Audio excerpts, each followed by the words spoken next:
Chair Bogusich, we're ready for you. Good evening and welcome to the Wednesday, November 19th, 2025 Planning Commission meeting. Please rise with me for the Pledge of Allegiance.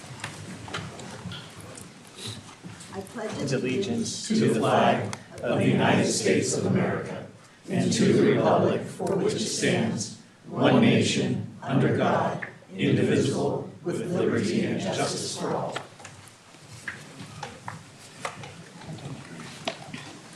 Thank you. And our first order of business is roll call. Let the record show that all 5 planning commissioners are in attendance. Then we will go on to minutes. This is for approval of the minutes of the regular planning commission meeting of October 28th, 2025. Can I get a motion? I'll make a motion to approve. Okay. Second. Okay. We have a motion and a second. All those in favor? Aye. Aye. Let the record show it passed unanimously, approved unanimously, and then on to item C, written communication. Thank you. For the public hearing item tonight, a number of public communications have been received over the last 24 hours. Those written communications have been put at your places this evening, and I believe copies have been made available to the public as well. Other than that, no other written communications to report. Okay, thank you. Item D, oral communications. Members of the public are invited to address the Planning Commission on any item not listed on the agenda. Public comments are generally limited to 5 minutes per speaker. Please note that the state law prohibits the commission from acting on non-agenda items. Does anybody have a non-agenda item this evening? No. So I'm going to close the oral comments and move on to item E, public hearings. E1, hearing to consider resolutions recommending that the City Council of the City of Newark approve 1, revision of the Area 3 and 4 specific plan, 2, revision of the general plan land use for a .84 acre portion of project site from low-density residential to high-density residential, 3, rezone project site from park to residential low density, 28.37 acres, and residential high density, .84 acre. 4, establishing a planned development overlay district. 5, design review. 6, vesting tentative map, 8517. 7, alternate means of compliance.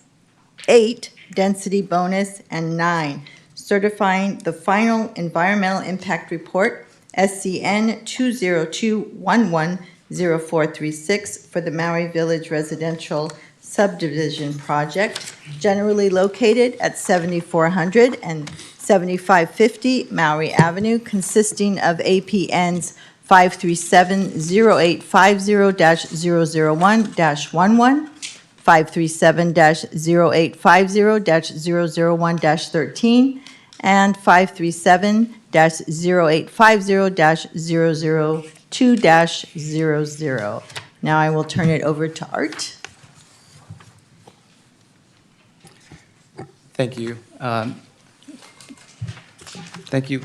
It's working here. Hold on a second. Thank you, Planning Commission and Chair members. Today we have the Maui Village project in front of you as E1. As part of this, there we go.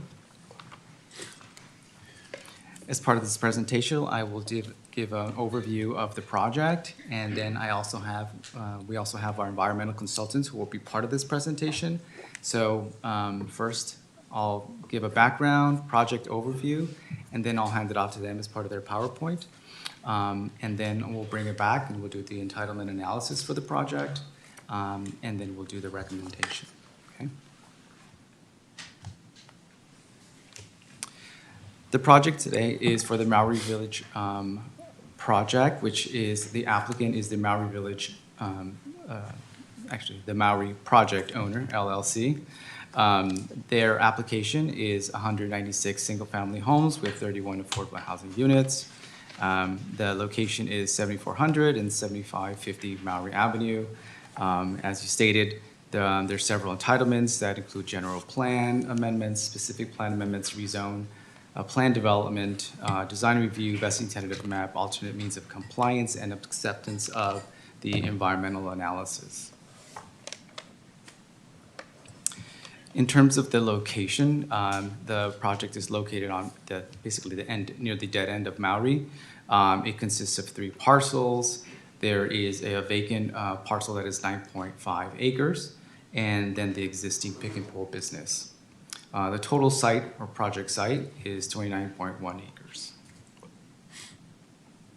In terms of the existing business, the pick and pull is approximately 19 acres. It's an auto dismantling yard.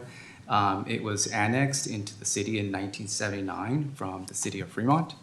Once it was in the city decided to renew through a CUP, the business license, and the use permit for this business. The CUP expires in 2034, or when there is a overpass built over Stevenson, which was considered, or that was approved as part of what's known as the Sanctuary West project. This is not a current allowed use in the zoning, so it's technically a legal non-conforming use. In terms of the area, this area was one of many areas that were noted for development as part of the general plan in 1992. We called it the General Plan 2007, but it was actually adopted in 92. There were up to 6 areas that were identified in Newark. This is part of Area 3 and 4. And in addition to identifying as Area 3 and 4 for development, there was a specific plan adopted. It was adopted in 2010. The development capacity of this specific plan is 1,260 units. There are different areas. There's sub-area A, B, C, and D that were identified as part of this plan. If you look at sub-area A, that is currently built out. That is the sanctuary, which is in the corner of Cherry at Stevenson. Sub-area D is part of the project that we're talking about today. And sub-area B and C are a part of an approved project called the Sanctuary West project. In total, there's there's a remaining capacity of 405 units as part of this 1260 that was approved for the specific plan. In terms of the general plan and zoning, the project site right now is currently zoned park, and the general plan has it as low-density residential. So there's an inconsistency between the general plan and the zoning. In terms of the project overview, for this specific project, it's 29 acres, 196 executive-style homes. It has, as we said, 31 affordable housing units. It's for very low and low-income households. There's 4.89 acres of private open space and infrastructure improvements along Maori. So we'll talk a little bit more about that in just a minute here. In terms of the lot sizes, you'll see there's 3 different types of lot sizes that they're proposing. There's Plan 1, 2, and 3. Generally, the lot size for Plan 1 are 3,375 feet. The home size, if I take just kind of the minimums that I saw in the plans or reviewed, it was 2,274. There's about 69 of those single-family units. For Plan 2, they're around 3,600 square feet for the lot size. 2741 for the home size, and there's 61 of those. And then the last one is just the Plan B, Type 3. So you got a smaller lot size of 4,000 or larger lot size of 4,000, 2902, and about 66 of those units. So 196 is the total for those. So it just gives you an idea of what will be out there if this project was approved. In terms of the infrastructure improvements, there's going to be some improvements to Maori Avenue to expand. We're looking at, beginning on the kind of the right side of this drawing. There's a 7-foot sidewalk. There's 4-foot landscaping. There'll be bike lanes on both sides. There'll be 6 feet with 3-foot buffers and 12-foot drive aisles, and then there'll be a median in the middle here. In terms of the utilities and for the water, there's a water main that's going to be running along the railroad tracks here, along the city's property. This is essentially from the Alameda Flood Control Channel to Maui, and then it would traverse through the city's property into this project site where the pick and pull is. As part of this project here, because they're putting this easement for the water line through the city's property, they would have to pay the city in order to do that. So there's an agreement for the city to receive $440,000 as part of this easement agreement to do that. In terms of the sewer would run through Maui, under Maui. There were some discussions about this project and not having access in terms of some type of train derailment or some other type of emergency situation. So there was an emergency access route that was identified that the police and fire could go through. This would start or enter through the Central Avenue, which is essentially the Cargill salt pond site.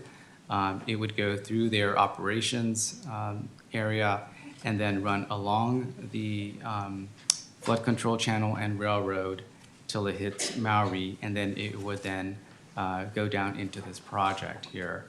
And so this is, again, just as emergency access route that would be for police and fire, just in case of a situation where there's some kind of emergency where they couldn't get through Maui. In terms of the CEQA, I'm going to pass it over to our environmental consultants. Today we have with us Anna, who is the principal planner with Stantec, and Trevor and Jennifer, who also are part of their team. How do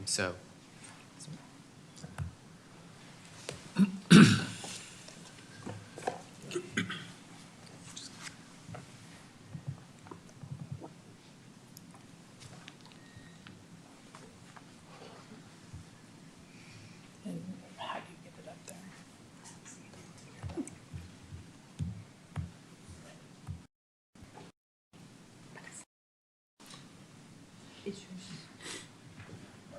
Oh, shit.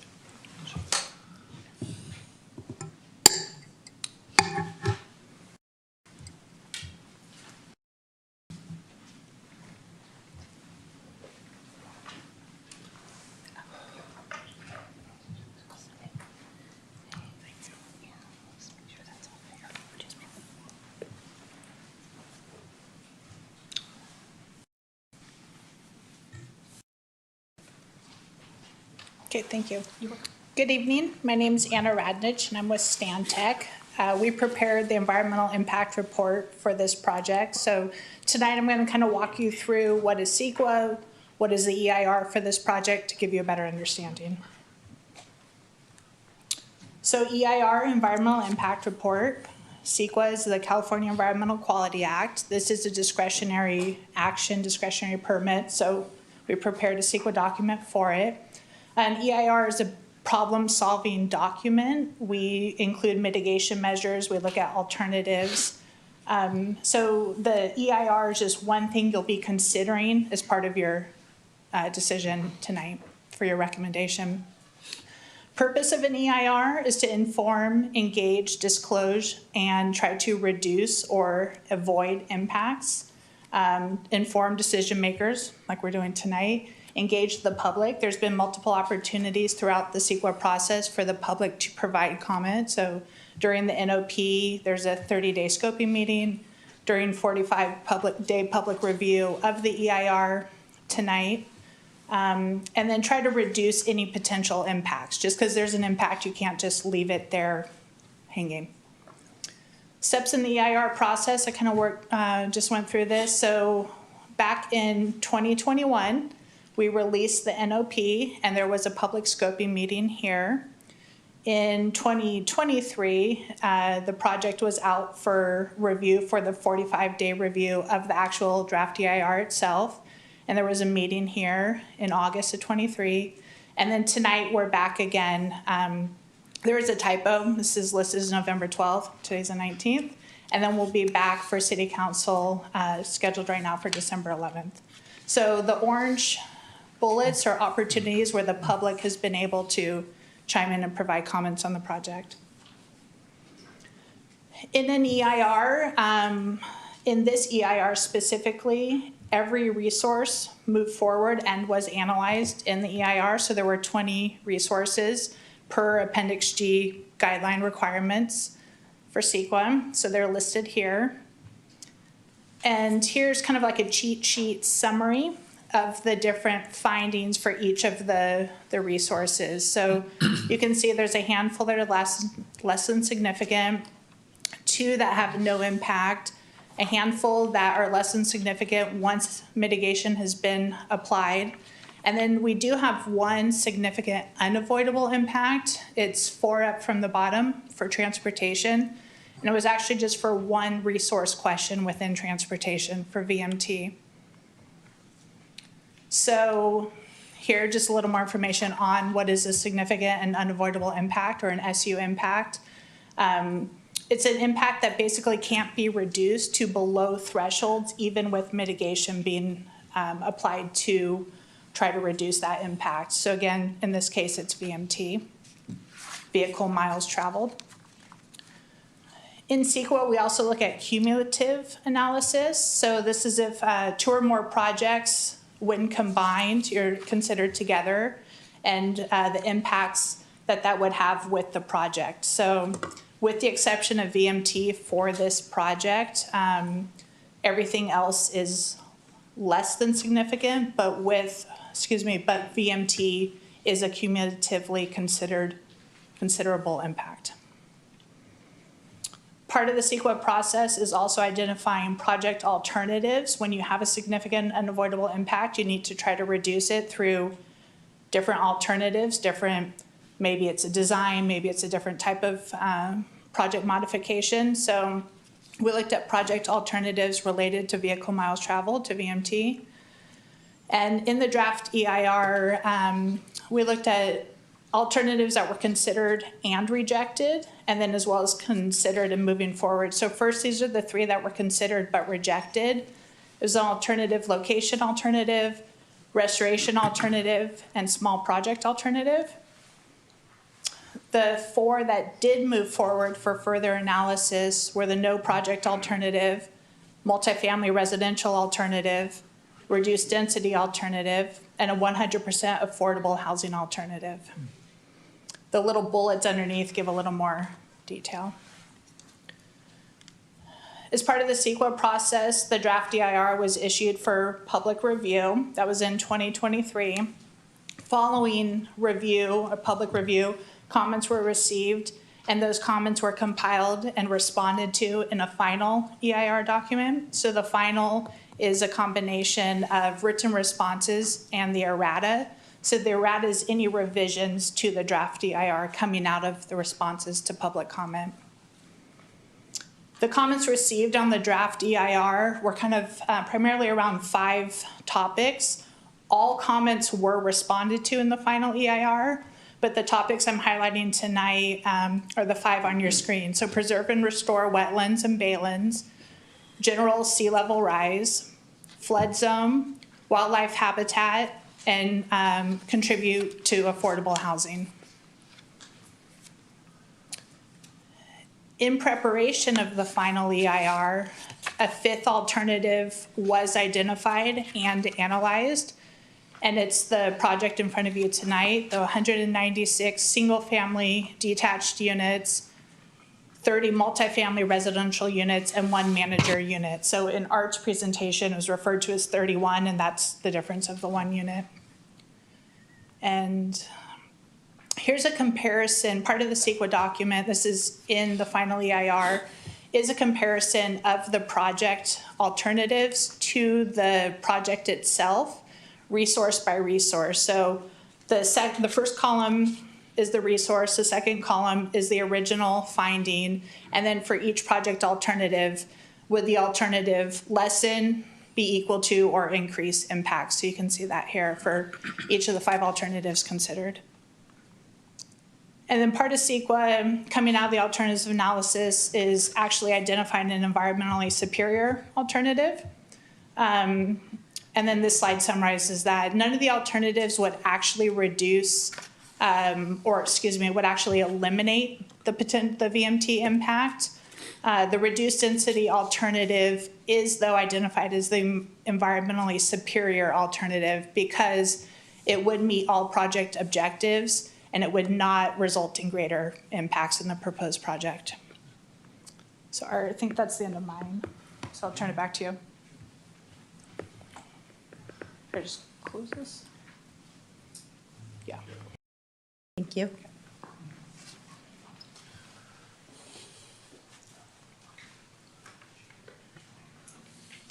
Okay, thank you, Adam. So in terms of the entitlement analysis, staff reviewed the project as proposed, the 196 units and 31 affordable units. In terms of the general plan, one of the things that we had to look at was we had mentioned that the general plan designation is low-density residential for the entire site, which means you can have a certain number of residential units, and so the residential zoning district, or the zoning is park, so that has to be changed to residential, and we'll talk about that in just a second. But in terms of the general plan, there is a change that was needed for a 0.84 acre lot, and that is for the affordable housing units.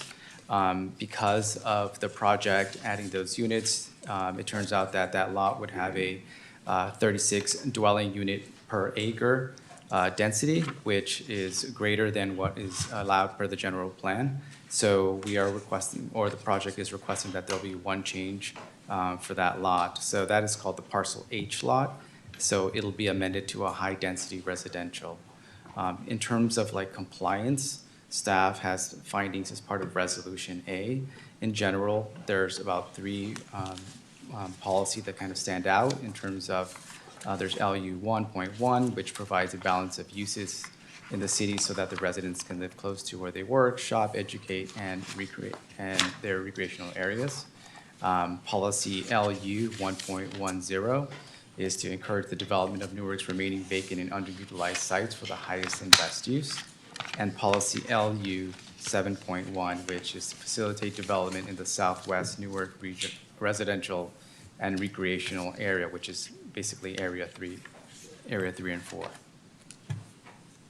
In terms of zoning, as I had mentioned, the site is park, so it's inconsistent with the general plan, so that has to be rezoned. So the zoning amendment will change that to residential single family with a PD overlay and residential high density for those affordable units. The areas that are for single family homes, the zoning would be RS district with the PD overlay. The PD overlay is needed because it has to comply with the specific plan. The specific plan actually has smaller lot sizes and some design requirements that are not consistent with RS zoning.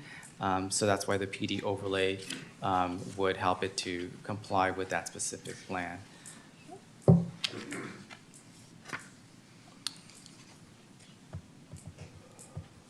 Here is kind of a visual of what that would look like. So on the left is the existing, on the right is proposed. So that would be that Maori Village site.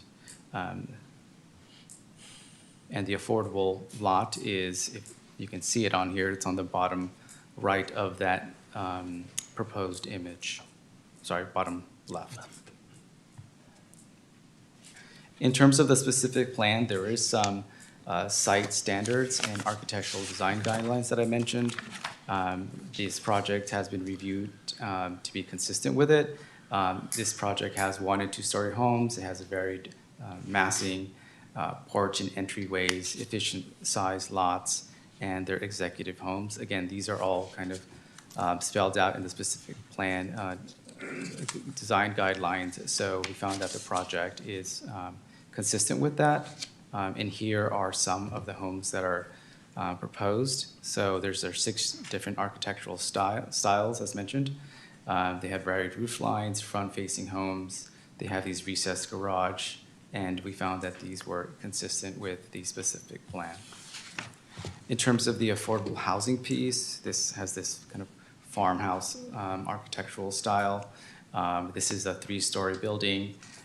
This would be, again, the 30 affordable units with 1 manager unit, totaling 31. The building is about 38 feet high, and it has some amenities for open space and some office for the affordable housing units. In terms of how the project qualified for these, there's a density bonus incentives that are provided, incentives and waivers that are provided for this lot. Again, it's 36 dwelling units per acre. The developer decided to provide these affordable housing units.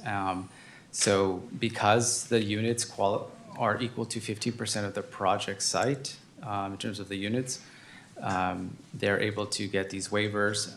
The waivers listed here are for lot depth, building height, front setback, street side yard, unit open space, and parking. So these reductions are needed in order to build this affordable housing building on this site and to meet the RH zoning and specific plan guidelines. In terms of the affordable housing program, the developer will, instead of paying the impact fee, will provide the on-site units. The developer is requesting that the affordable units be in lieu of paying that fee, and that would have to be approved by City Council. In terms of the housing agreement that is required, it establishes that the total affordable count and income category distributions be at the levels of low and very low. The deed restricted property would be for 55 years. It would have local preference for Newark residents who live and work here. It would be deed restricted for the affordable housing only. It would have a manager, affordable housing manage, oh, sorry about that. The affordable housing would be affordable housing manager would be approved by the city manager. Units to be constructed concurrently with market rate. So all the units, again, this project, the 31 units would have to be built at the same time as the single-family homes. In terms of like the unit mix, you can see the chart here. There's 1 bedroom, 2 bedroom, and 3 bedroom, ranging from 545 square feet to 1,143. You can see kind of the breakdown of the number of units for those types.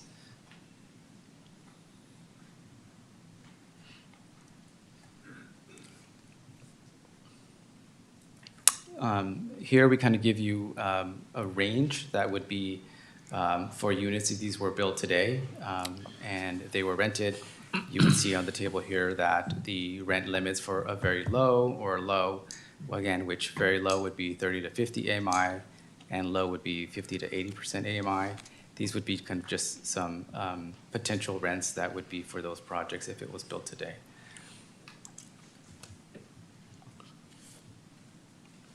In terms of the agreement and its performance schedule, one of the things that we emphasized was that the units be built at the same time as the market rate units. So these performance schedules were put in place so that the developer can meet those targets and that expectation. I think the main takeaway here is that the 31 units be built at the same time as the market rate. So we can get people moved in there. Yeah.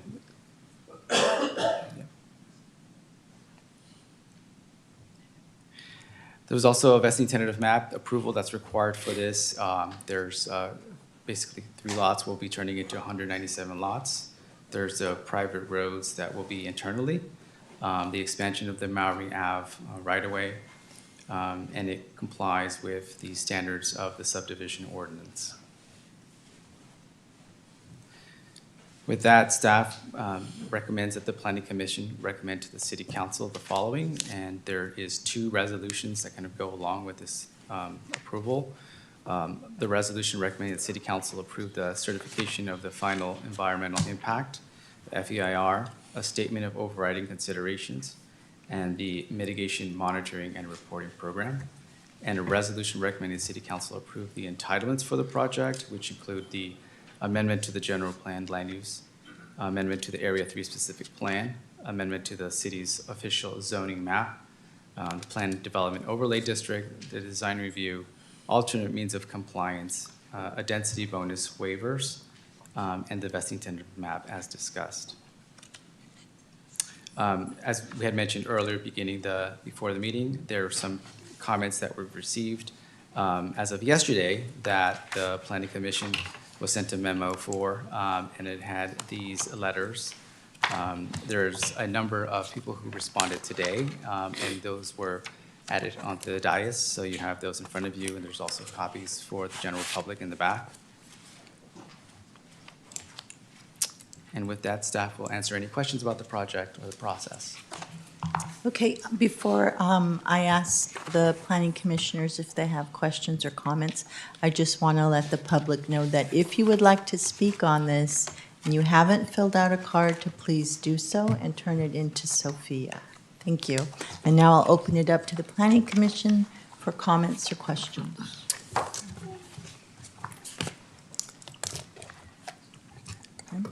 Okay. Not at the moment. Okay, all right. One thing, if I can maybe mention, Chairwoman, is that the applicant has a presentation, and they're here today, and it's uploaded already in the computer. Okay, all right, then we can proceed with that.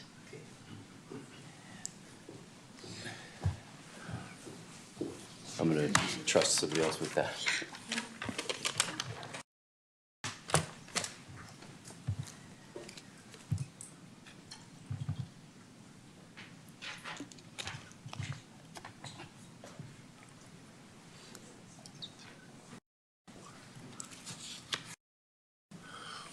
Thank you, Commissioners. I appreciate it being here, and I want to thank staff for all the hard work that we've done over the 5 years that we've been planning this community. My name is Evan Knapp, and I'm a partner at Integral Communities. I've got many members of my team here from Helix, from CBG, from Magical Bridge. They're here to answer any questions if you have any. I have a short presentation. It'll be repetitive in some nature with Art's presentation, but I think it's just important facts to get out there and be able to talk through. So this community is being brought to you by Integral Communities and Lennar Homes. And Integral and Lennar formed a partnership to be able to provide communities and impact areas, things that need tough cleanup processes or have reached their economic life and need to be redeveloped into thriving communities. To give you an idea, Lennar is the second largest home builder in the United States. They're completely committed to the home buying experience and providing excellent communities throughout the whole United States. We actually, as a partnership, have built and provided about 1,400 houses here in Newark with a total adjusted sale price of about $1.5 billion of tax-paying revenue to the city. And most importantly, those communities are thriving well. And if you go through them on Halloween and Christmas, you'll see just how impactful those are. If you could go to the next slide.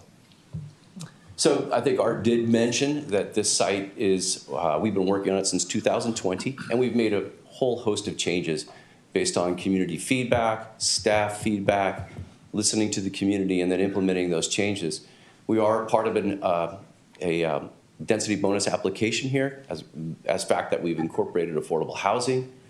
We've increased the elevation of Maury Avenue and the elevation of the site through community feedback. Through community feedback, we made the community all electric. So we have no gas appliances, no gas around to the site. And one of our biggest exciting features is that we formed a partnership with Magical Bridge to bring intellectually and developmentally disabled community to Newark for the first time ever. We have added another emergency vehicle access point. We can kind of go over that. We've made a number of infrastructure improvements. So if we go to the next slide. So as Art stated, this actually was envisioned much long time ago. It's general planned for housing.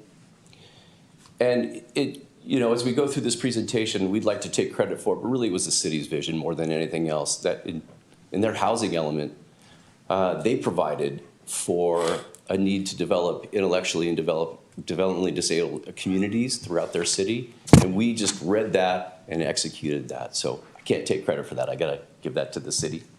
Next slide. So this is on the overall site plan, or site, the proximity. We actually within walking distance of Silman Center, walking distance to New Park Mall. So it's still very close, but obviously on the edge of the city. Next slide. So the site, as Art stated, is currently the pick and pull dismantling yard. 9.5 acres is vacant land right now, but the majority of the site is and currently is operating as pick and pull. So it's been a common misnomer that we've heard. We want to state that we're not in a wetland. We are not, don't have any endangered species there. We've had that verified by the Army Corps of Engineers. The site right now has contamination on it, and our company is committing $10 million to remediate that site. And we have a cleanup order approved through Alameda County Water District. And if we don't do this, then this site will operate in perpetuity as this use. So 196 detached single-family market rate homes. In that community are 15% or 31 very low and low apartment units. And it also has, I don't think Bart touched on it, but it has a 3,000 square foot community meeting room that would be used by all the members of the community, not just the affordable folks. It's all electric. Every house has a 2-car side-by-side garage. Every house has a 2-car driveway. So Art covered it. Our home sites range from 33 to 4,000 square feet, much like Sanctuary West that's built in a thriving community. Our community, all the affordable units and the market rate units will all enjoy the same amenity package within inside the community. Next slide. This is the overall site plan right here. The thing I want to touch on in here is that we have 3 different series of homes on 3 different size of lots. So there'll be 9 houses to choose from in a range of density and size, so it can accommodate a whole bunch of different family needs. And then if you look at the lower left-hand parcel, that's our affordable building. And we placed that there because it's closest to the Silman Center, closest to public transportation, and it's still integrated inside of our community and uses the exact same driving, exact same street structure, and the same park improvements. So of some firsts here is, it's not often that you see affordable housing and market rate housing integrated so well together.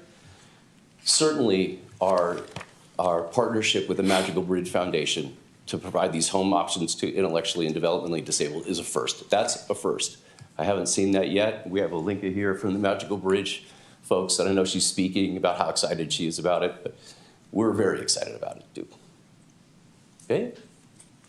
So by doing this, we're creating the first ever partnership. We're providing housing to a much needed group of folks, meaningful spaces, meaningful places, and this is in alignment with your housing element goals. So we developed Max's option. Max's option is a feature inside the home that starts out as a sensory room. It then can be converted into a bachelor unit, kitchenette, separate entrance, giving Max, and I named this after a good friend of mine, Max Prohaska, who will be here at the city council meeting but couldn't make it tonight. But it gives Max an opportunity to age in place in his home, be the last home that his folks ever buy, and stay here in the city of Newark in a place that was specially built for him. This is Max's option right here. You can see that highlighted area is labeled as a bedroom 4, but it starts out when Max is young as a sensory room, a place that he can go and recharge his own battery, his special place in his house. And as Max ages, and Max himself right now is 17 years old, and as Max ages, he could have his own kitchenette, he could have his own entrance, he could have his own autonomy in this house, but this is the house that he grew up in. So Magical Bridge folks have been incredible to work with. They took our small park and we allowed them to just say, tell us what you'd like in here. What would Max want? And they took 9 of their best features from their Redwood Shores development park, and they said, this is what we would like to see. So we have got a special tot lot zone, a spinning zone, kindness and conversation zone, slide, and this is specially designed so that Max has a place of community and sense of place for himself. So a little bit about the fiscal benefits of our community is we have about $7 million of park fees that we're paying. to be deployed on any park in the city of Newark.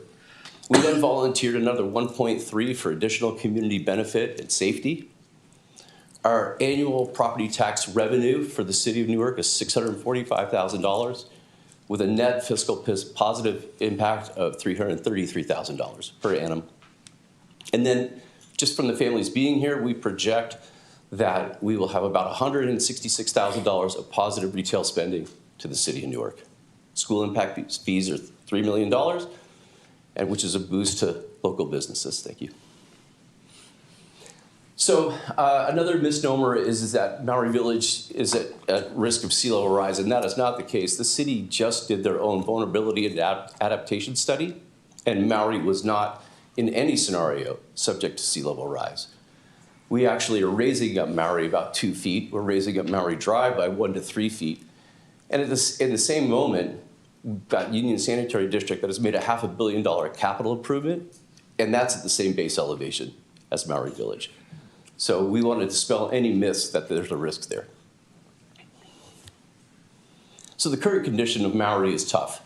It's blighted, it's poorly lit, it's used for illegal dumping. These slides were taken 2 days ago. So that is a current condition of what Maori is.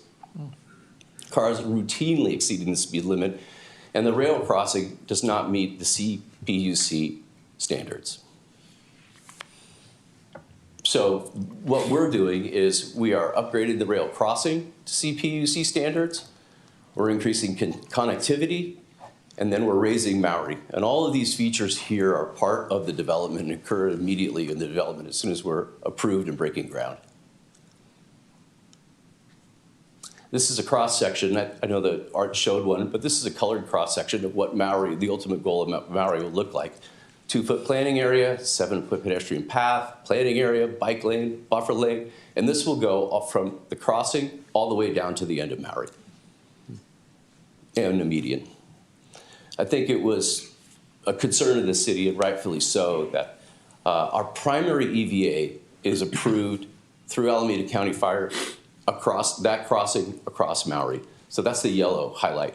We've also developed 2 other EVAs just in case. One that would go to the south through the sanctuary project and then across and up Stevenson, and then one through Cargill. So we've sort of come at this from a couple different angles to make sure that safety was paramount. So a couple of myths, just because we've heard so much about it. We're not in a wetland. We have a certified jurisdictional delineation that we are not in a wetland. There's no endangered species on our site. Currently, the Army Corps has shown that. We are not at risk of sea level rise. The city's own study done by ARUP has documented that fully. That's actually a very recent study. The site could become a public park. Well, that's true. It's not the city's vision that that happens. The city has general planned this, and the general plan has existed for quite a while, that it be residency residential. In the general plan, it calls for about an 8.6 density units per acre. We're at 7. This site provides a buffer zone for flood protection. Well, that's not true because it currently is a polluted auto wrecking yard. And without the community and without us cleaning it up, it's not going to stay in a place where it could provide adequate flood protection. We covered the EVA. And Pick and Pull has no obligation to clean up the property. We have the obligation to clean up the property. So by approving this, we're actually going to be cleaning up this property. So over the 5 years that we've been doing this, we've met with over 50 stakeholders. We've talked to 200 different community groups. We've had open houses. We've got a website up. Through that engagement, these changes are what you're seeing today. This is our timeline, and you can see that when we began this in 2020, and the thing that I'd like to highlight here is that the years between 2023 and 2025, that was just all about making the community better, engaging with the community, and finding out what we could deploy better to provide something unique and a first time for Newark. And then I end with this quote from Gavin Newsom, which is all Californians deserve: affordable place to live, close to jobs, schools, an opportunity. Local housing, this is what this is local housing. It means shorter commutes, lower costs, or time with family. When we invest in housing, we're investing in people. Chance to build a future, raise a family, and be a part of a community. And I thank you very much for your time tonight. I want to bring up Vince Fletcher.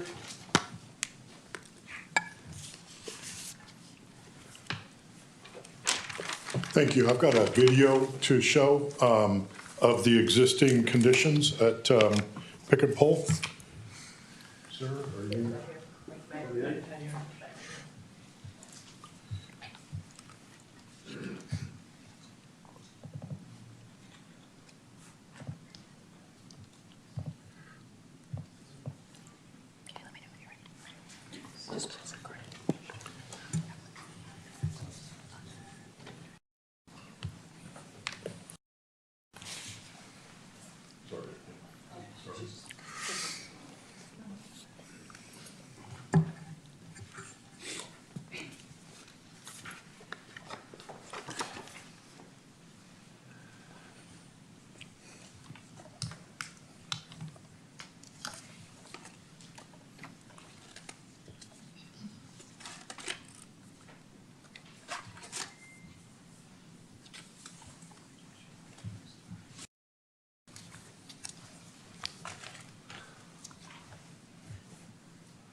Can we click on?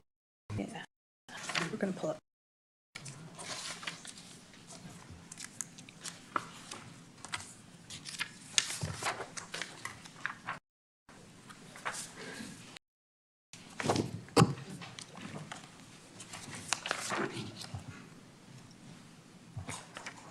There we go. No, it's not showing. That's it. Yeah, we're just put it up on there.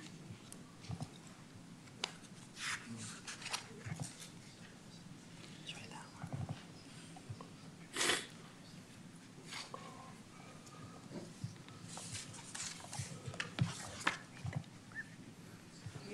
There we go. Look at it. There we go. Great, thank you very much. So as the sign says, Pick and Pull is a automobile junkyard. It consists of over 2,000 cars at any one time. We view this as an opportunity to take a blighted area and turn it into a beautiful, vibrant housing community. Pick and Pull, as it's been mentioned, is not a wetlands. It never was a wetlands. The soil here is not the bay mud that usually is associated with wetlands. This soil here is thick clay. It's been a farming operation from the early 1900s to the 1960s, at which point it became an auto wrecking yard for the last 55 years. This machine here crushes the cars. They take out about 20 cars a day and rotate them out. Then they bring in 20 cars. We have done numerous soil studies, and as you can imagine, there are a lot of car fluids in the soil. They consist of benzene, diesel, oil, brake fluid, transmission fluid, and antifreeze. This spot right here is where the 20 cars are going to go. The cost to clean up the site is between $7 and $10 million. These brown spots are the contaminants that we are going to remove. The detention basins on site are not wetlands. They are man-made. They are maintained on a regular basis. The purpose of these detention basins is to filter out impurities and heavy metals that come from the Pick and Pull yard. We plan to retool these into storm drain detention basins as part of our project. This will satisfy our C3 storm drain requirements. Maury Avenue has become quite a nuisance with illegal dumping of garbage and soil. There's so much dumping of soil, it's starting to encroach into the travel lanes on Maury Avenue. We plan to clean this up, widen it to 54 feet curb to curb. We also plan to redo the intersection where Maui crosses over the tracks with larger arms and also pedestrian gates. The trains that go by are roughly 7 to 12 cars at a time. They go by quickly, so you don't have to wait for the crossing arms.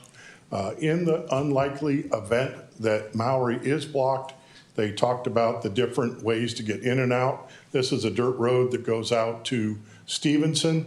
It's about a mile away over the Stevenson crossing. The other way is an easement that the city now has that is a flood control easement that goes through Car Hill. This is a rock road. It's well maintained. It goes along the flood control channel. It goes out to Central Avenue, which also is roughly a mile away.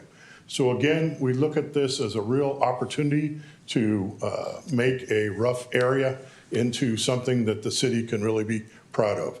I'll be glad to answer any questions. Appreciate your time. Thank you very much. Thank you. Thank you. I have a quick question. So the existing drain out the bad things before it goes out, and then you're gonna re-engineer it. So you'll have to, like, I imagine, you can help me out here, dig out just tons of the soil until you get to clean soil, and then probably put in good soil or concrete. I don't know how that works. Yes, so we're gonna take out the top 18 inches of pick and pull, off-haul that to a toxic dump, and we're also gonna scoop out, haul out the detention basins, get those completely clean to residential standards, and then we will reconfigure those basins so that they're stormwater detention basins, not the larger basins that you see right now for the impurities. Okay, thank you. Yes. Any other questions? Just a Yeah. question about an adjacent property. Cargill has their salt retention ponds that are adjacent to the property as well. Are you talking about the 9 acres that is not involved with the cars? No, I'm just talking about adjacent properties.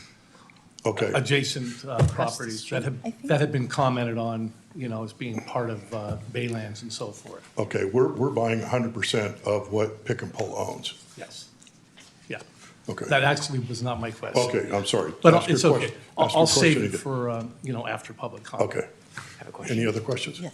I do have a question, and I'm not sure if it's better for our applicant or for our consultant, but piggybacking on Chairperson Bogusic's question on site contamination, can you talk to us a little bit about, not just for this site, but we also saw it with the conversion of the Dumbarton TOD area.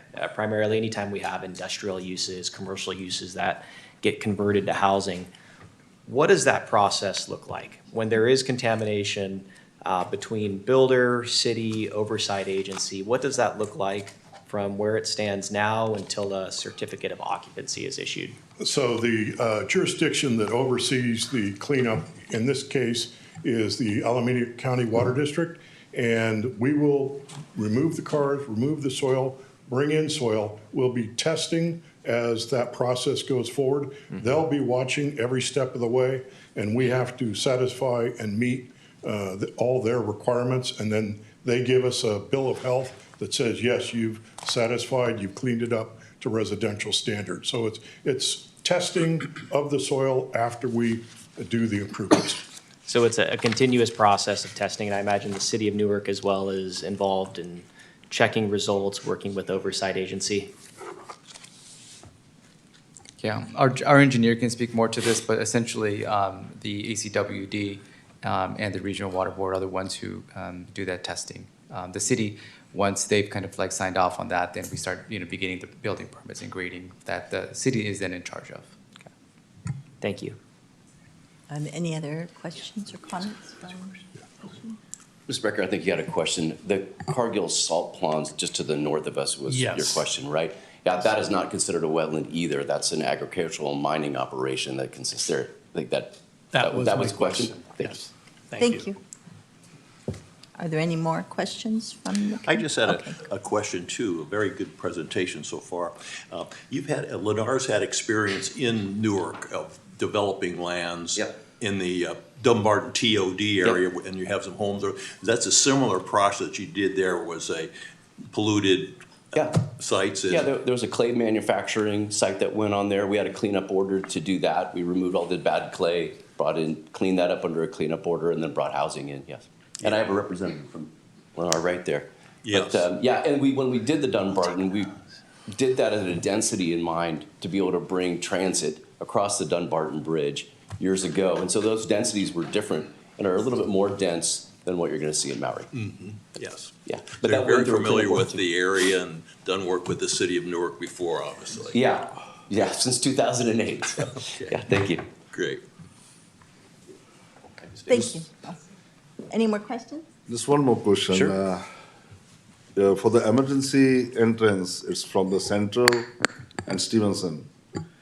On Central, they're building a ramp. It's going to be after the ramp or before the ramp?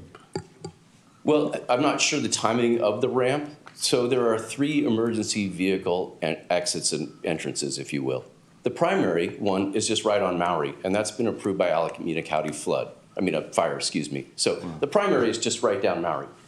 The secondary and tertiary are through the Cargill Salt Flats, that dirt road that the city is now in possession of an easement and has the right to be able to access that in case of an emergency. And then the third will be down the train track through the Sanctuary West project and across Stevenson when that overpass is built. I'm not sure of the timing of that.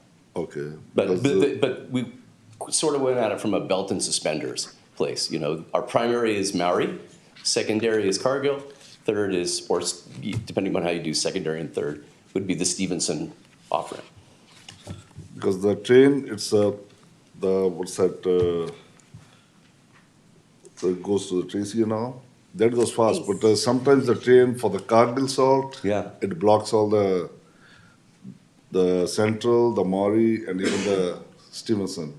Yeah, and that's why we met with Alameda County Fire. We were very particular when we sat down with Alameda County Fire and the city and said, let's walk through our emergency access.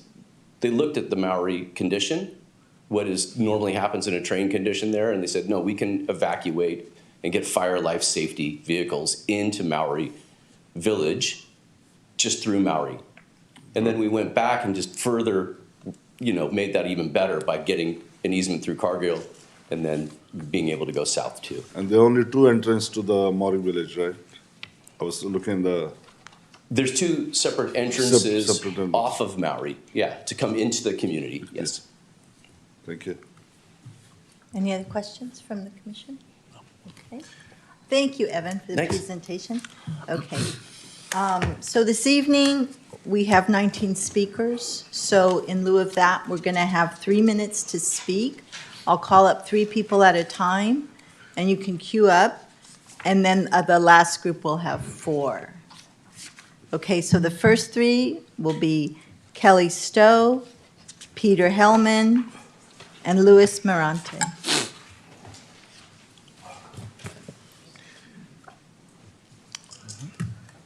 Good evening, Madam Chair, Mr. Vice Chair, Commissioners, and Newark staff. My name is Kelly Stowe. I'm the Vice President of Land Development for Lennar in the Bay Area. I just wanted to come tonight and with excitement and gratitude for staff's help to get us to this point at this time. I personally have been in Newark for the last 10 years, working collaboratively to bring these communities online that we have in the Dumbarton TOD.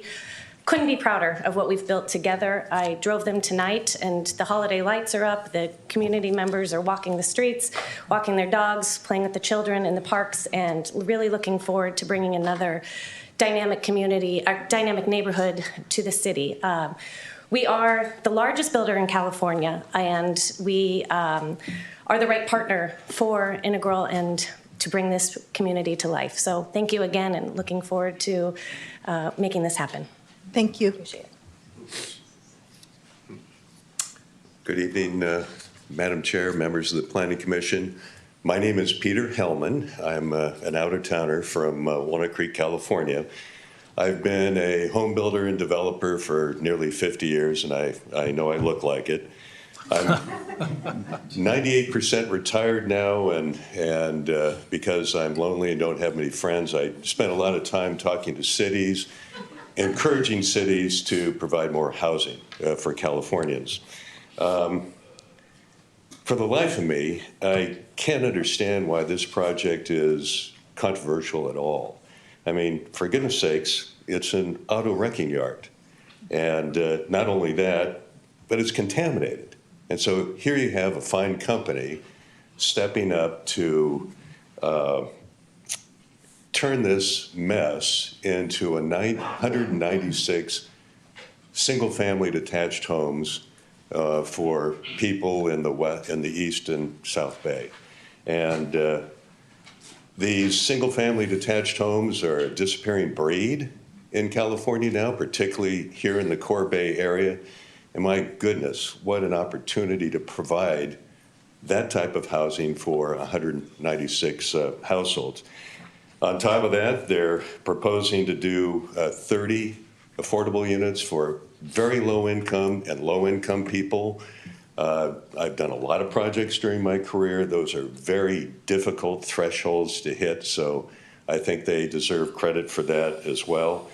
The world's changed, folks. I've been in this business long enough to remember when we were the devil incarnate, and you could smell sulfur when I walked in the room. This is a different time, and we're all trying to step up now and do our part to provide housing. We hope you will do yours and approve this very fine project. Thank you very much. Thank you.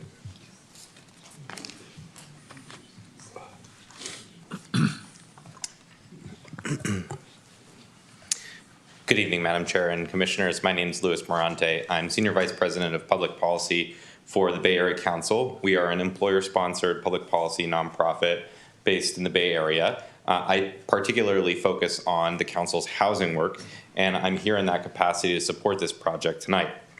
Our project endorsement subcommittee reviewed this project and unanimously voted to endorse it, in large part because of the immense shortage of housing the region faces now. You may have read recently the California Association of Realtors put out a study that showed the median age of the first-time home buyer in California just reached 40 for the first time. So first-time home buyers are getting older. That's in large part because housing here is getting more expensive. It's getting more expensive because we aren't building enough of it. This project here tonight is a great opportunity to respond to that challenge. The average family in California needs about $300,000 to afford the average home in California. Here in Newark, that number is $347,000 of annual income just to afford the median home. Again, that's in large part because California has built about a third to a half of the homes that it needs on an annual basis to maintain price stability for the last 30, 40 years. This project also represents a great opportunity for Newark to accomplish its RHNA goals. It has more than 10% of the low-income housing units that the folks at MTC and ABAG have assigned to Newark. That's going to help you stay out of the builder's remedy situation. That's going to hit other cities that don't meet those goals. It's going to help Newark stay out of the SB 35 scenarios that are similarly going to hit those cities. And it's most importantly just going to help reduce price pressure across communities across the Bay Area, and particularly in this area. Affordability has been the lodestar of our state policymakers and our regional policymakers for the last several years. This project is really an example of a way to align so many different victories across remediating the soil, providing new for-sale homeownership options to so much more that advances that goal. I hope you'll vote to approve it tonight. Thanks. Thank you. Okay, our next three speakers will be, and excuse me if I don't pronounce them correctly, looks like Chintan Shah, Stephen Cassidy, and Cheryl Patel.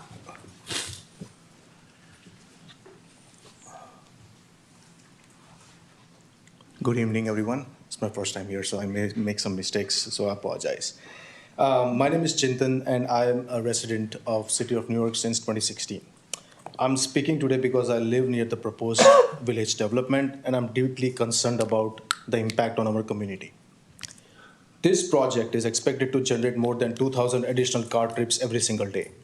The Maury-Cedar intersection is already heavily congested, and because of Maury Avenue being the only access point to this development, all of that traffic will be funneled onto an already overburdened road. We have also seen a significant rise in the traffic on Morse Avenue following the construction of the Amazon warehouse and the housing development on Cedar.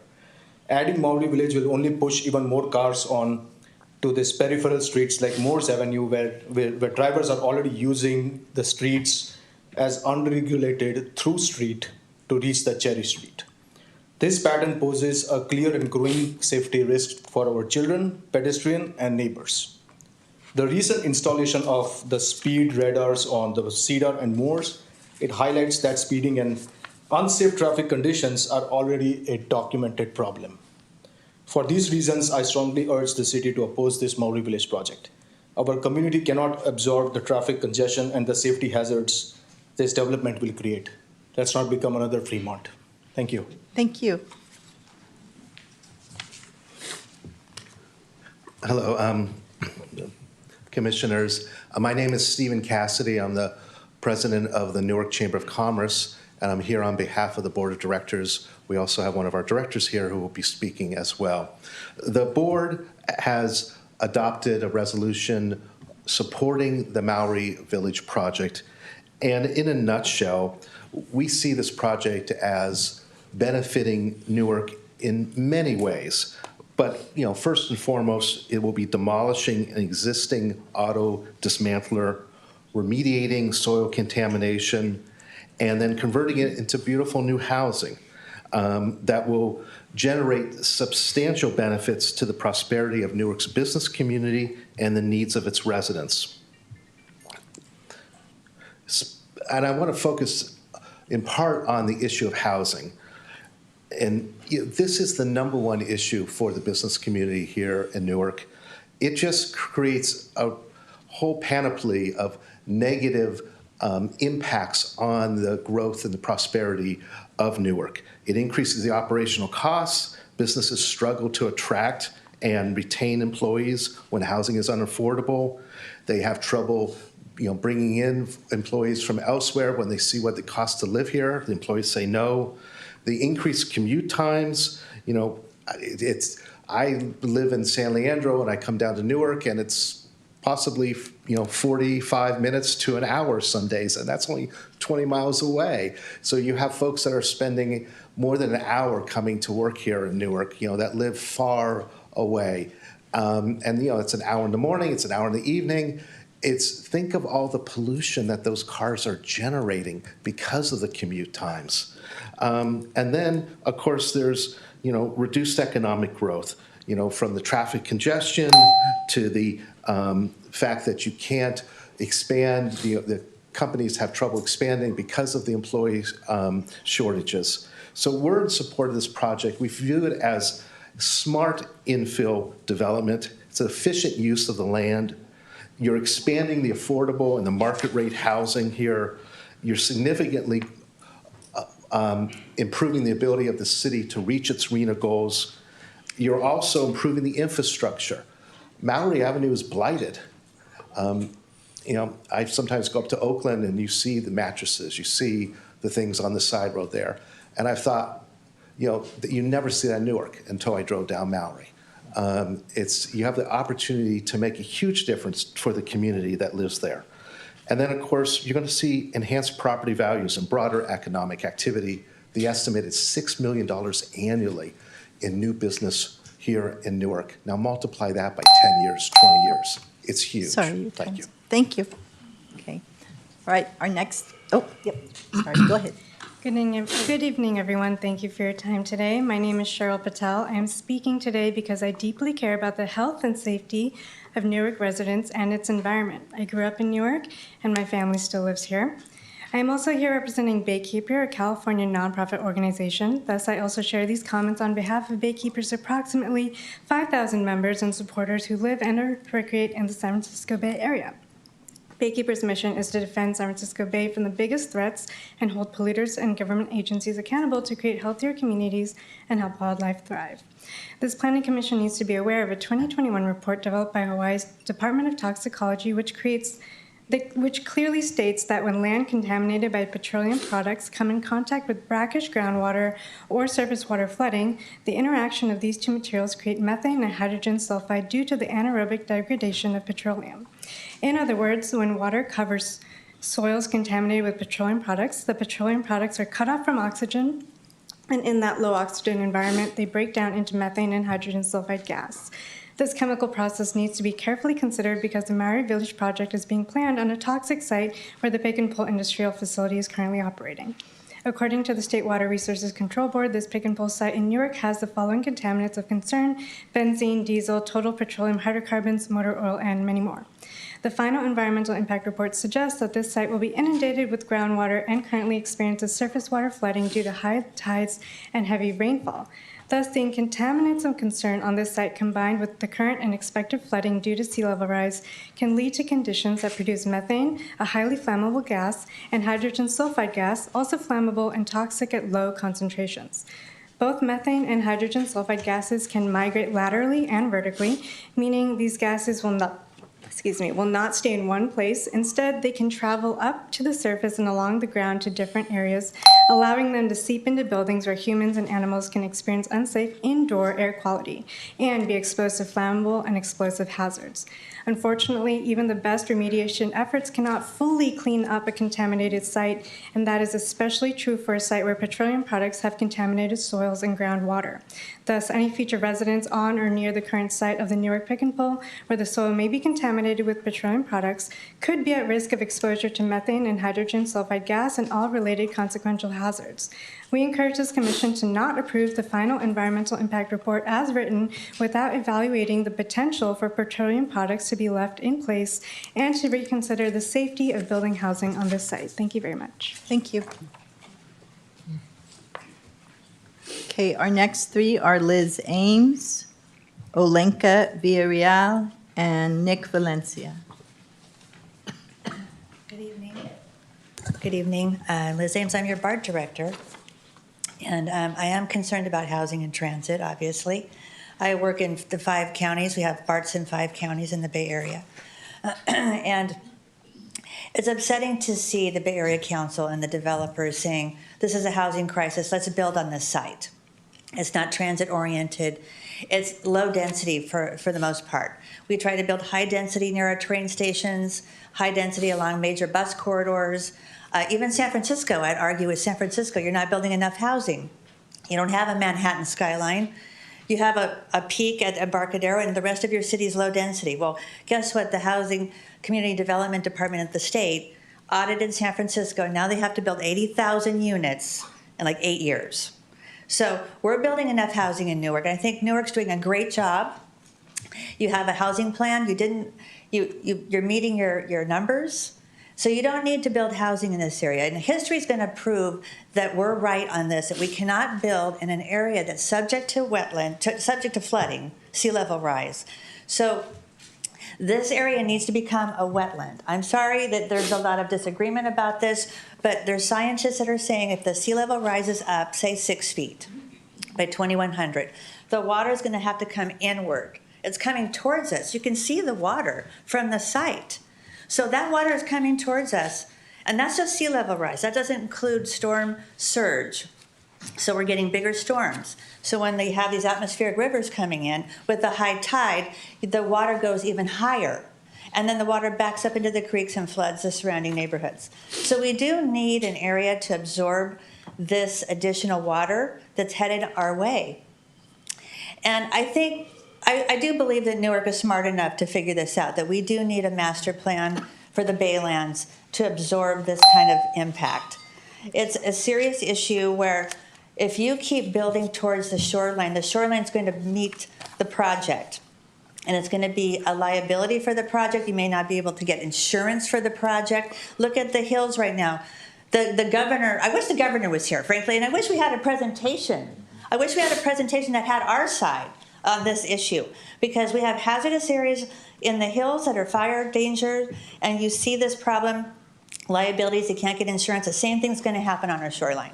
So I really hope that you're listening to us and that we get an opportunity to have a presentation that voices the science that's on our side on this one, and don't build in the wetlands. And this is not a wetland right now, but it will be. Thank you. Thank you. Isn't democracy great? We can all agree to voice our opinions together. Honorable Commissioners, good evening. Good evening, everyone. My name is Olenka Villarreal, and I am the founder of the Magical Bridge Foundation. And we exist for one reason, and that is to create playgrounds and places where those of all ages feel welcome and part of the community. And I have been so honored to be part of this project and getting to know integral communities. And if I had a real magic wand, I would say that every community would benefit from a thoughtful developer like the Integral Communities team. The Maui Village project replaces the long polluting pick and pull auto junkyard with clean modern housing, 196 new family homes, 31 much needed affordable units, along with this unique Max's option that you heard about. It's a chance to remove a toxic use that has sat on this land for decades and replace it with a neighborhood that aligns with Newark's values and long-term plans. There have been a lot of environmental pushback, as we just heard, but the facts really are clear. The Environmental Impact Report studied 20 resource areas and found only one unavoidable impact, the traffic measured through VMT. And that result is driven by formulas, not local harm, and cannot be mitigated without undoing the very purpose of the project. This is not an environmental danger, it is a policy metric. Meanwhile, the true environmental win is the cleanup and elimination of a contaminated auto dismantling yard. Who could possibly advocate for keeping it? Approving this project not only does the cleanup of the land and provides housing, but it also unlocks almost $7 million investment to build a magical bridge playground, giving Newark a world-class, fully inclusive public space where children, families, seniors, and residents of all abilities can gather, play, and really be a part of this community. We know many of your families travel to our playgrounds, and they have been advocating for a long time to bring Magical Bridge here. So you are not choosing between development and nature. You are really choosing between leaving a toxic site as is or creating a vibrant neighborhood with an exciting, innovating housing solution to serve today's diverse families with different needs and getting a transformational community asset like a Magical Bridge here in Newark. Your votes have the power to transform toxicity to real community magic, and I thank you for your leadership and your vote positively today. Thank you. Good evening, Commission. Nick Valencia, lifetime Newark resident. I'm live and work here as well. Selfishly, from my side, I feel like I'm one of the lucky people who can live and work in Newark and own a home here. I heard some data earlier that the average person that can buy a house now for the younger side, I guess we're calling that young now, is 40.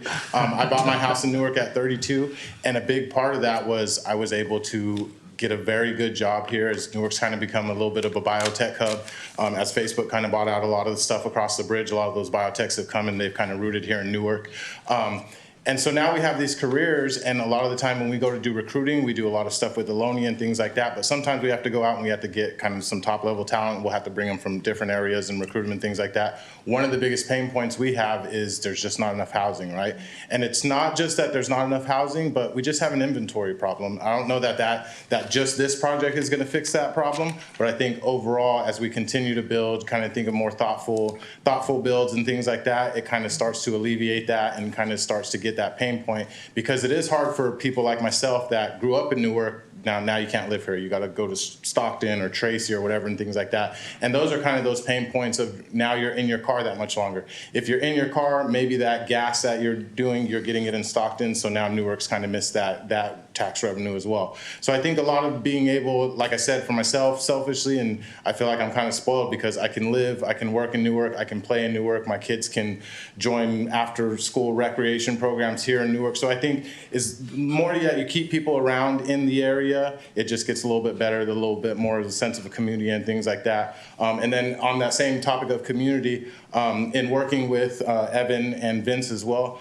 not only are they coming in with a proven track record of putting these communities, not just other places, but they've done it here in Newark. So you're getting, in my opinion, a qualified builder that's going to see it all the way through. They've helped with a bunch of different nonprofit things that I work on here in the city of Newark. And so those guys are vested in. So I'd like to see the project go forward, of course. And I think it's just one piece of a larger puzzle as we kind of start to reverse kind of what's happened to that middle class and that kind of middle-aged guy like myself that eventually wants to own a home, because I think everybody should have that dream. And selfishly, again, like for me, I want to do it in Newark. So thank you guys for all your feedback and everything, and appreciate everybody speaking both for and against. Thank you. Thank you. Okay, the next three, I think it's Dixie Lirabaus. This one. Precious Samagesa and Nicholas Melendez. Good evening. Yes, it is Dixie Lurabaus. I'm the real estate developer, real estate director for Eden Housing, nonprofit affordable housing developer based in Hayward. And we're hopeful that we open up our doors in mid-December on our Timber Street Senior Project. So thank you all for the opportunity to speak in front of you. We have been speaking with integral communities for a few years on this project and have been encouraging some best practices on how to formulate the best plan of integration of affordable into the community. And so we're hopeful that we get to work on this project as well with this group. We've had a number of experiences where we have done standalone projects within for sale communities. And just recently, last night, I got another project approved in the city of San Ramon doing exactly the same thing. A number of single family homes is surrounded by a standalone affordable housing community. So it has been a great opportunity to provide affordable housing in a way where we can partner up with our market rate friends to create that deep affordable housing that is sorely needed and helps the resources of the city and the county and the state stretch just a little bit further.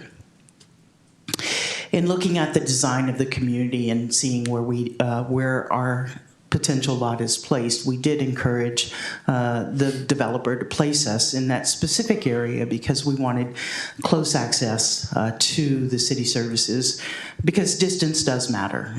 It matters a great deal for leveraging financing, but also in such a way that it also can help us integrate into the community in such a way that we're also providing housing for those individuals with intellectual disabilities in many of our communities, both as standalone communities like we've just opened in Palo Alto and in other communities where we integrate units within, which is what we're planning on doing in Los Gatos on our Los Gatos North 40 Phase 2 project. So we hope you approve the project. We are ready to bring solutions to this particular site. It's a lovely site. We'd absolutely love to be involved in it.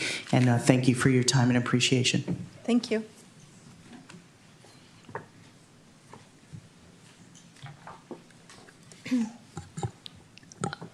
Good evening, Newark Board and Community. Today I'm here again to speak on behalf of the petition. As a little girl who loved walking and biking around Don Edwards with my family, I found it the perfect place to clear my head because of the open scenery. It was the perfect place because it was different. When I was in 3rd grade, I went to snow school, and we had the opportunity to go hiking near Coyote Hills. And I remember my group and I got lost into how beautiful everything was and ended up being late to lunch because we were caught up by the scenery. And now, hearing this petition that if this building plan proceeds, Newark will be harmed over time with flash floods. And that makes me fearful for Newark's future safety. As a student from Newark Memorial, Environment Club collaborated and held a presentation during lunch, and we had gathered physical signatures by tabling during lunch and more online. As we educated other students, all of them were devastated about the news. I've heard from our track athletes' opinions, and they all shared their feelings of devastation upon hearing that their track might be built over with housing plans. And with every student we had talked to, not one of them agreed with the building plans. And I speak for not only me, but surely the entirety of Newark youth that it feels like my safety for my future is being taken away. And I plan to take my future children out on a stroll to show them and teach them the same way my parents did. And from this meeting, steps to prevent flooding had been brought up, and my main concern is continuing Newark's safety. How are we going to limit pollution from the increase of traffic? What does it mean for Newark in about 10 to 20 years? So my main worry is to please hear us when we say that we want reassurance of protection for Newark and from future negative impacts. Thank you. Thank you.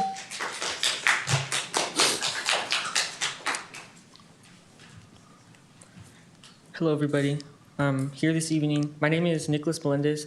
I'm a student at Newark Memorial High School and the secretary for my school's environmental club. And I came here to speak against the Maui Village project. I've always lived in Newark my entire life and had always admired its wildlife and appreciated its beauty and uniqueness. And at Newark Memorial High School, it has come to our attention that the city of Newark wants to build houses on Newark's marshal land.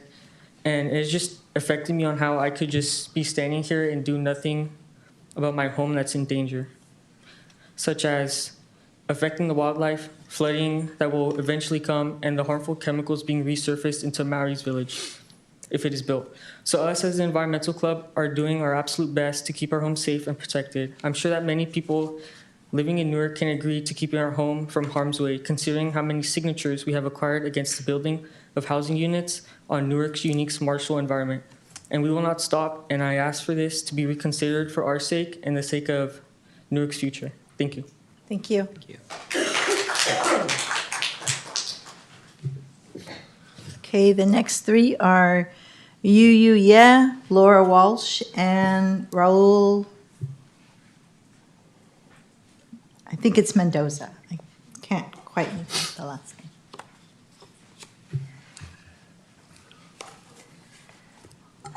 Hello, commissioners. Thanks for letting me speak. My name is Yo-Yo Ye. I have been a resident of Newark for 10 years, and I am the local organizer for the Urban Forest Friends. We are a group that's planting trees, bring community to plant trees in our public parks. So for trees, we like to say we like to plant the right tree in the right place. This is equivalent to the real estate agent location, location, location, which I'm sure you're all familiar with. And just as we want trees in the right place, we want housing, but in the right place. So I'd like to argue that, as others have said, this is not the right place. It's not that we don't want housing, we just don't think this is the right place. Looking at the new roads, thanks for adding the second emergency access road, but those roads are not safe. I can imagine already car accidents happening, some families trying to get their kid to the hospital, there's a train, there's gonna be an accident. I don't think the new access points are safe. And also, the FEIR, the Final Environmental Impact Report, did mention the possibility of flooding. It's just not listed as one of the 20 metrics because the purpose of the FEIR is to evaluate the impact of the project on the environment, not the impact of the environment on the project. And flooding is the impact of the environment on the project. So the FEIR does say there is a chance of flooding if the sea level rises by 3 feet. The southeastern part of this portion of this area will flood, and if it rises by 6, the whole area will flood. So I'd like to bring up that at the end of the October 9th City Council meeting, the mayor actually asked for help. He asked for help for anyone who knew developers, and we have a whole room full of developers right now, so this is perfect. He asked for anyone who knew developers to help to try to get the New Park Place specific plan, housing plan project going. So that is over 319 housing units that were proposed to be built at New Park Mall. And that is safer It's close to everything. It's not going to flood. And I would love to live next to a Costco. So please, all you developers who are here in the room tonight, like, we want housing, but New Park Place is such a better location than Maori Village. That New Park Place is the right place. Thank you. Thank you.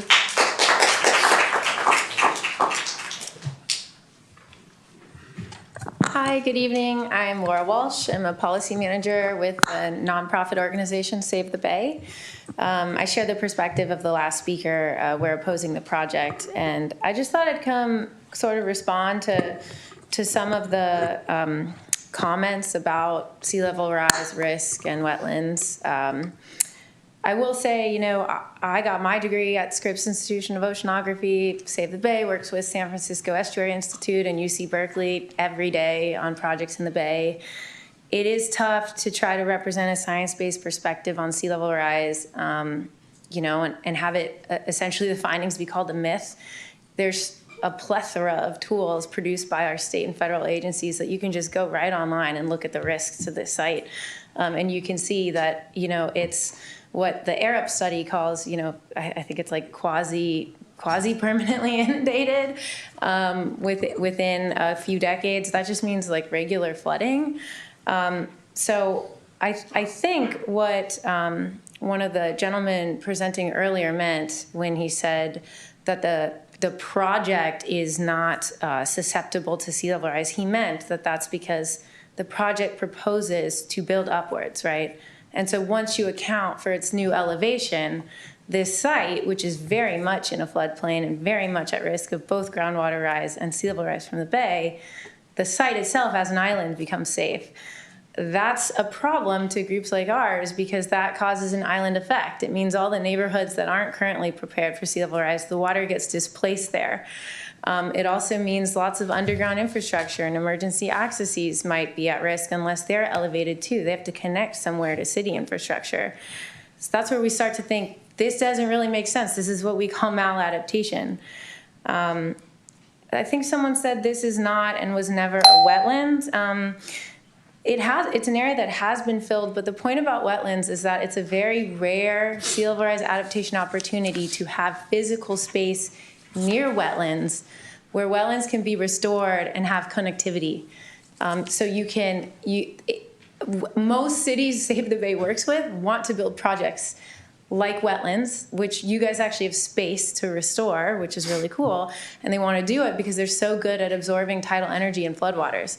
We're working in Hayward. They're investing hundreds of millions of dollars in a nature-based levee, which is a levee that includes features that Newark readily has and could have more of in this site. So that's where we say we weren't trying to call it the wrong thing. We just think this is an amazing opportunity that's being missed. Just want to add India Basin in San Francisco, public park, remediation existed. The city got Coastal Conservancy money to do the remediation with the park. I don't see why remediation can't happen without this development. Thank you. Thank you. Good evening, board members and attendees. My name is Raul Penaloza. I've come here today on behalf of Newark Memorial High School's Environment Club. I'm the Vice President of Environment Club alongside Precious Sumagaisai as President, Kimberly Espinosa as Marketing Coordinator, Nicholas Melendez as Secretary, Ileana Solis Castaneda as Treasurer, and Annabelle Lee as Underclassmen Representative. On October 23rd of this year during a City Council meeting, it came to my attention that the City of Newark has planned housing developments on our sacred tidal marshes. From the very moment I was informed of this news, I found it bizarre. I asked myself, how could the city I grew up in even consider destroying this unique ecosystem we've coexisted with? Precious and I found this unjust. We took the matter into our own hands.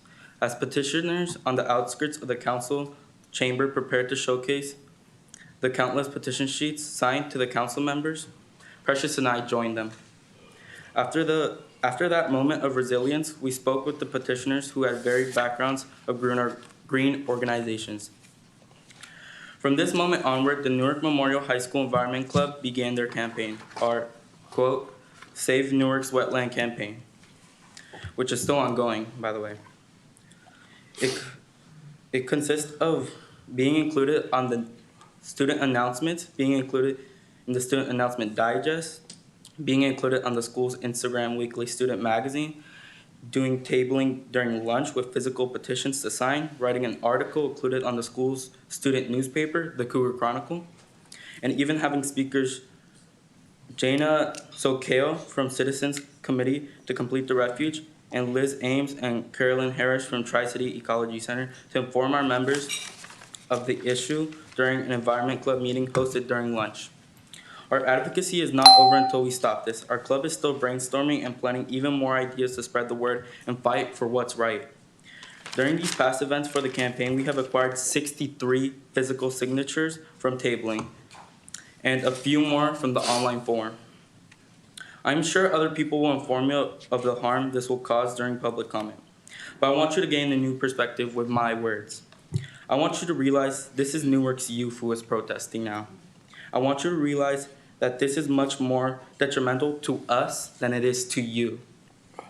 The Newark you create and maintain will be left in the hands of us. So as part of Newark's youth, I stand here as a representative who has to give us the right future. This one action of building over our wetlands is one step into the destruction of Newark as a town and a community. I ask every single one of you to reconsider this, and remember the youth who must manage and maintain Newark in a distant future. Thank you.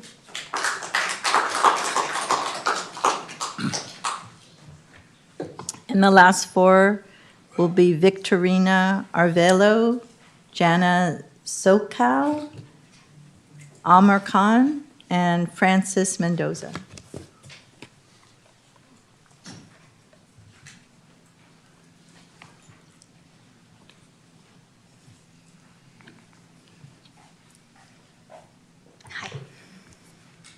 Hi everyone, so much to say, so little time. My name is Victorina, I'm here with Greenbelt Alliance.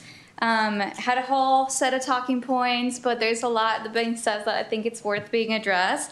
So I'm gonna go through like a couple different points. First of all, there was a mention that this was infill development. It is not by any definition of the word infill development. And the vehicle miles traveled found to be 45% over the average proves it. Infill development would bring us closer to jobs and transit. This isolates residents on the other side of the train tracks. We do need more housing. I'm wearing a shirt that says we live better together because we want all types of housing. It's literally what we advocate for, especially affordable housing. But placing vulnerable families, low-income families, families with members with disabilities, in situations where they're going to be exposed to stormwater, groundwater rise, to toxic chemicals, it's not equity, that's just perpetuating environmental injustice. It was mentioned that the sea level rise study didn't find the site at risk, which is partially true because the study didn't evaluate the site as it is proposed to be. That was just not part of the scope of the study. What the study did find is that in the next 25 years, which is not a long time, most of the site will be quasi-permanent flooded. That means it's going to flood with every high tide, and that happens every day. Even with minimal flooding, Newark is going to see 9 miles of road that are going to be damaged or at least have to be closed for several hours or several days because of the flooding. 4 miles of power lines are already in flooding places, 30 miles of sewer mains. These are all critical infrastructure. The estimated cost is about $140 million over the next 25 years. So why are we looking to make that number bigger? Yes, the infrastructure sounds great, but at the end of the day, we're not investing in resilience. We're just creating more liabilities for the city at a time where we really need to be looking long term. As Laura mentioned, you have an amazing opportunity. Please do not waste it. Invest in resilience. For every dollar that you invest in resilience, it has been shown by studies, you will get $7 back in like not having to do emergency response. I think this is the time for you to listen to Newark residents, to listen to people around the Bay. There's over 3,000 signatures of people that care about this, and it's not because it's a simple issue. There's obviously a lot more nuance to it than what you saw in the presentation today. So at the very least, see the controversy and take some time to like really look into this and think if this is in the best interest of the people in Newark, not now, but in 25 years, in 50 years, in 100 years? That's what we should really be looking at. Thank you. Thank you.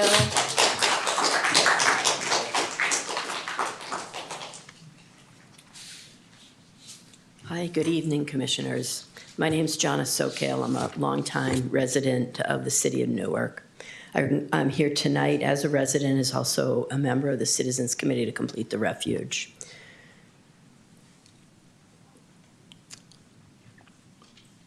This site offers the potential for Newark to try and protect itself.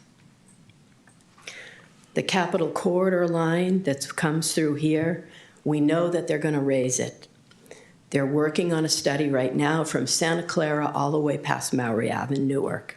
Some of that area may raise as high as 10 feet in order to meet the year 2100, which is proposed at 6 feet. Yesterday, I met with Arab and the city of Newark. Over 2,000 homes in Newark are potentially going to be flooded with every high tide when we get to 6 feet. That might be 3 feet of sea level rise and 3 feet of storm surge. Why are we putting more homes in the path of sea level rise when instead you could allow the conditional use permit to expire for pick and pull? They are under requirements with Alameda County and the city to do cleanup. They're a very well-to-do recycling company that owns that site. They have the funds to do it. Then we could restore it. And in restoring it, we could actually pull carbon out of the atmosphere. And in doing that, we would be helping to mitigate this crisis that is ahead of us, that our youth are going to inherit. We have to be thinking long term. This is the wrong place. I wish I could celebrate it. It sounds like a great development, but it's the wrong place. The wrong place. Scientists all around the Bay are telling you it is the wrong place. Residents are standing up. On October 23rd, we delivered 2,700+ signatures. It's over 3,000. Nearly 1,000 of those are Newark residents. They don't want to build here. They want it as open space. Matter of fact, the council made that deal with Area 3 and 4. They zoned all 100 acres as parkland. Don't go back on that promise. Look to the future. Think about the youth. Think about protecting this land and encourage the developers to go to Newark, to go to New Park Mall, to go to inland sites. Protect this area, restore it, sequester carbon, think about our future. Thank you. Thank you.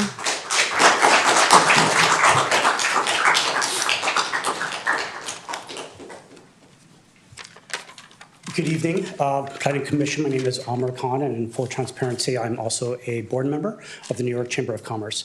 I've also been an environmentalist pretty much all my life, and I wish we had an environmental club when I was in high school, but we didn't, so here I am without that background. That being said, I'm also a board member of lots of other environmental organizations, such as the Sierra Club and the World Wildlife Organization. Nevertheless, I'm still completely behind this project. Why is that?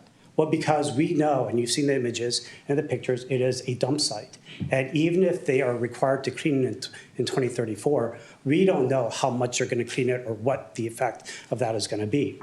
I have lived in Newark for 27 years, since 1998.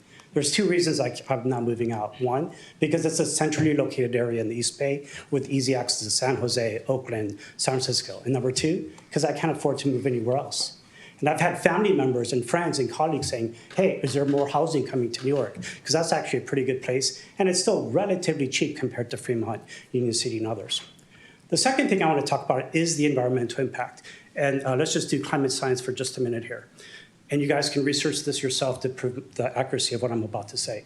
In order for sea level rise to go up 6 feet, that's roughly 300,000 cubic kilometers of ice that has to melt. Now, I'm not talking about sea ice. I'm not talking about glaciers that are already floating around.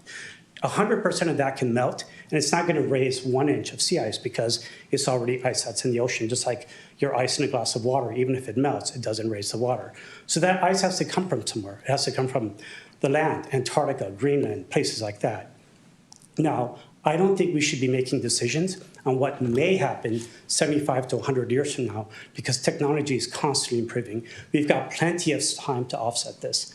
As I said, I'm an environmentalist. I want to make sure our wetlands are protected. I have a daughter, I've got nieces, nephews, and I think they deserve a good future as well. But we also need housing. We need employment, and we need jobs in this local area. And that's why I'm 100% behind this. Thank you. Thank you.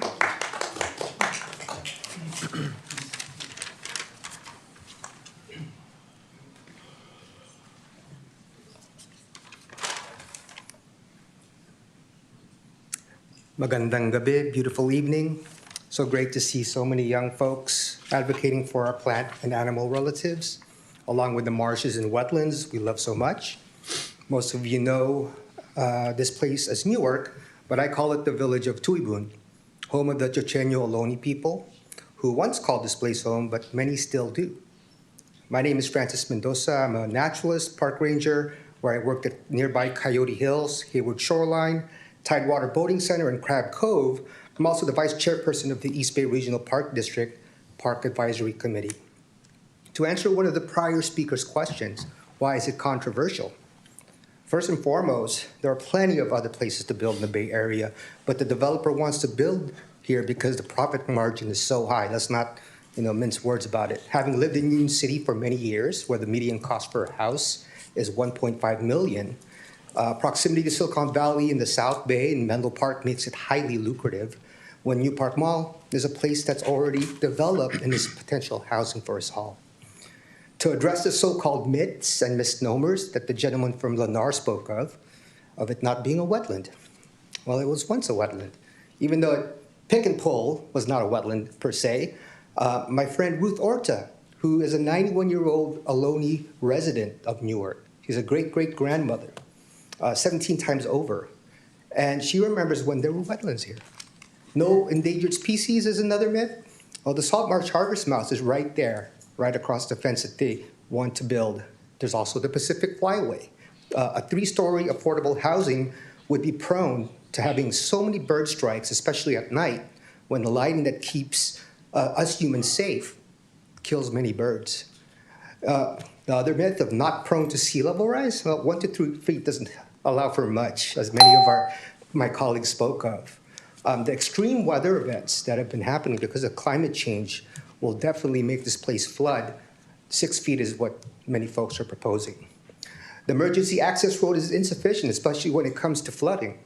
Just look at Alviso, Redwood Shores, Bayview Hunters Point. In fact, I worked at Bayview Hunters Point with Literacy for Environmental Justice, where Lennar put housing over at the old Candlestick Park. It's now dilapidated, there's flooding all the time. I have to go around the hill to be able to get to the community garden. So I also was a social worker, a mental health counselor, so I know about Max and hundreds like him, who I most recently worked for the Children in Nature Network. Imagine a wetland instead of a manicured playground with fancy names like Kindness and Connection Zone and Magical Bridge. I think that that's something that we should all strive for. Thank you. Thank you.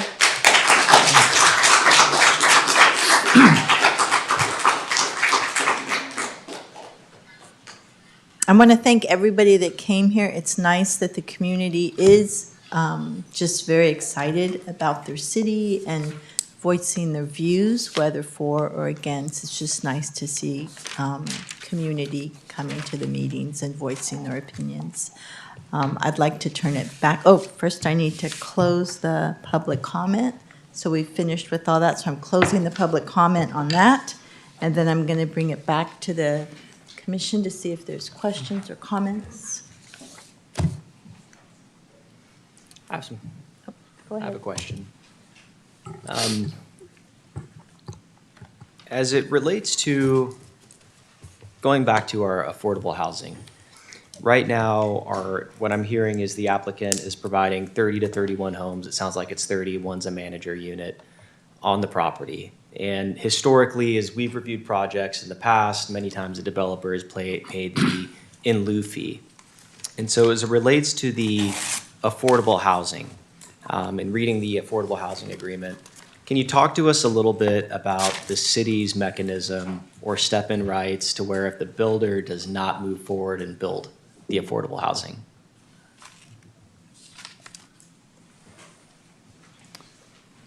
Sure. I'm going to have our housing policy and program manager share with you some of those details. My name is Michael Kula. I'm the Housing Policy and Program Manager. Thank you, Commissioner Aguilar, for the question. Exhibit E of the Affordable Housing Agreement lays out a schedule of performance under which the developer must abide for the construction of the affordable housing. It is directly related to the development schedule for the larger and complete project. If you look at that agreement, it's tied, the developer's performance in regards to progressing on the affordable housing is directly connected to several milestones with the market rate housing. Specifically, the city has the opportunity to step in and claim not only the housing impact fee, but also an additional $3.5 million if the developer is unable to deliver or otherwise does not deliver the affordable housing, commencing with the issuance of the 75th market rate home building permit. That $3.5 million in addition to the housing impact fee is what was agreed to as a necessary addition in order to build 30 affordable housing units elsewhere and compensate the city for the lost opportunity cost. Sure. Okay, so there's a mechanism to incentivize builder for performance here in building them. I do like the fact, historically speaking, most projects we've had in Newark, there's been an in lieu fee. So having something we can look at where affordable housing is being provided effective immediately as market rate homes are provided is a step in the right direction. Thank you. Any other questions? I just have one question. There's been a lot of discussion, obviously, about storm surge, sea level rise, flooding in this area. The environmental impact report was extremely comprehensive in addressing those issues. And I think this question is maybe for staff. So Mr. Turner, maybe this is a question for you or for Art.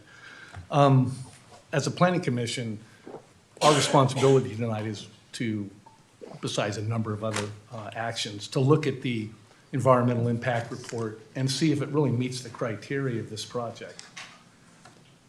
And I would just like some clarification on that. That is correct. In fact, that's really the first action that the Planning Commission is taking. And in this case, since the City Council is the final decision maker, you're making a recommendation to the Council about whether or not the Planning Commission would recommend that the Council approve and certify the environmental impact report and then concurrently adopt a statement of overriding consideration. So that is a key element of your deliberation and decision tonight. Yeah. Okay, thank you. Yeah, just a couple of comments. Whenever I hear the issue of sea level rise, it's very confusing because you hear a number of sides to the story. Frankly, if sea level is going to rise 6 feet, the entire Bay Area is going to be in jeopardy, not just this project. It scares me to think of what 6 feet of sea level rise might do. There's arguments that say it's not going to be 6 feet of sea level rise. And I think there's many sides to this issue. So I think from my perspective, I've got to look at it from what's being presented to us as the Planning Commission, as a member of the Planning Commission. And so really that's what I'm going to speak to tonight. First of all, I really appreciate the civility of everybody having this discussion tonight. It's kind of a breath of fresh air that in this community, you can have a difference of opinion. People can express their opinions regardless of what it is. And nobody's out there shouting and booing and trying to shout down somebody. So just for all those people that spoke, I just want to say thank you. I go back on this project a number of years. When it was first proposed, I had a number of reservations about this project. Met with staff, discussed the issues. I met with the developers to discuss my issues on this thing. And as the project evolved, one by one, all of my concerns were eventually addressed. I just got to give staff really a lot of compliments for working with the developers, holding their ground as far as what they felt would be best for this community. And again, as staff continued to work with the developers, components of this project that initially were not in the original proposal came to the forefront. The affordable housing element, that was for me was a non-starter. If there was not going to be an affordable housing component to it, and more importantly, an affordable housing component that could actually be built and would be built, I wasn't going to support it. The roadway improvements, I think a picture speaks 1,000 words. That's a horrendous area in Newark. It's an eyesore. I like the fact it will be cleaned up. The roadway will be brought up to a modern standard with bike lanes, landscaping, and so forth. The site cleanup. I mean, Pick and Pull, frankly, if this project is not approved, Pick and Pull's not going anywhere. Yes, they do have a conditional use permit that runs through, I think, 2034, but they also own about 5 acres of additional land that has a perpetual use permit that is not going to expire. The railroad crossing. That crossing definitely needs to be improved.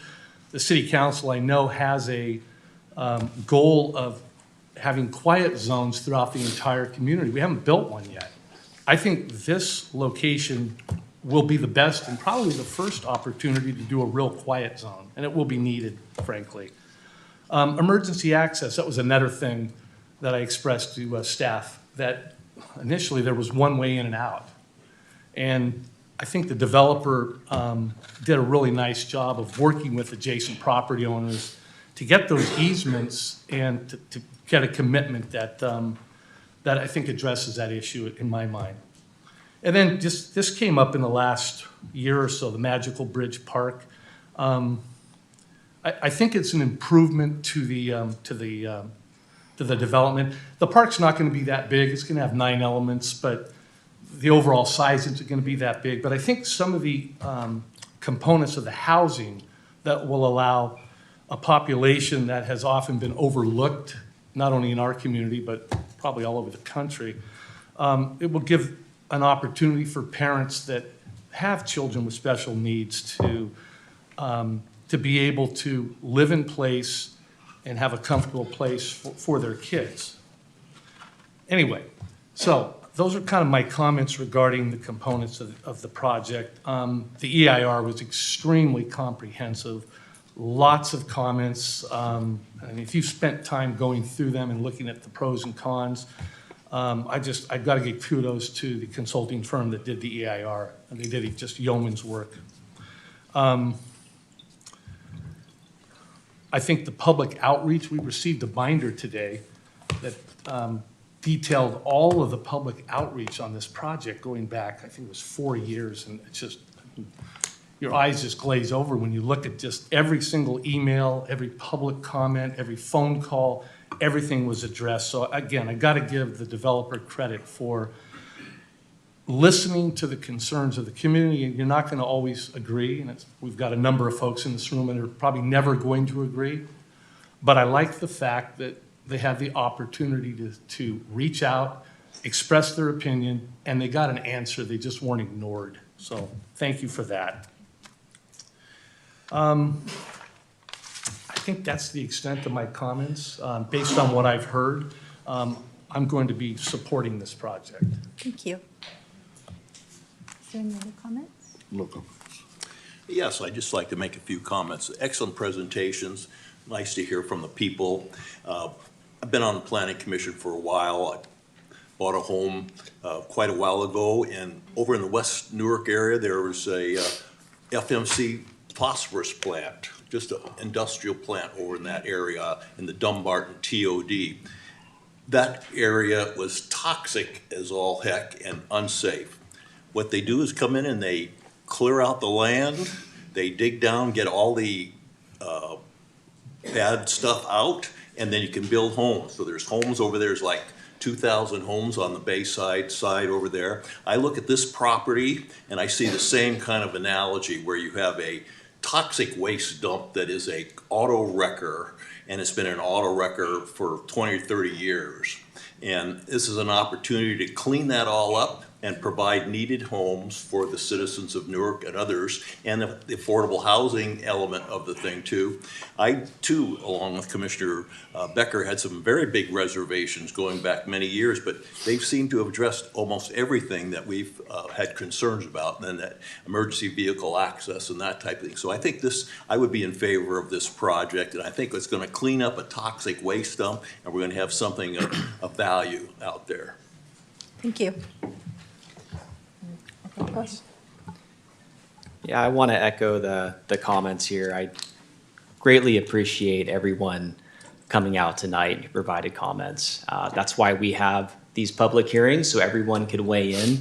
I especially appreciate our students at Newark Memorial High School showing up. That kind of engagement is fantastic, and I hope to see you at more of these. I think it's important to get the input from the public, especially our youth coming out to give that input.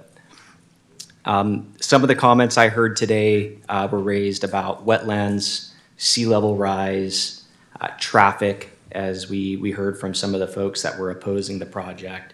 And as Mr. Becker stated, that has been part of our review this entire process.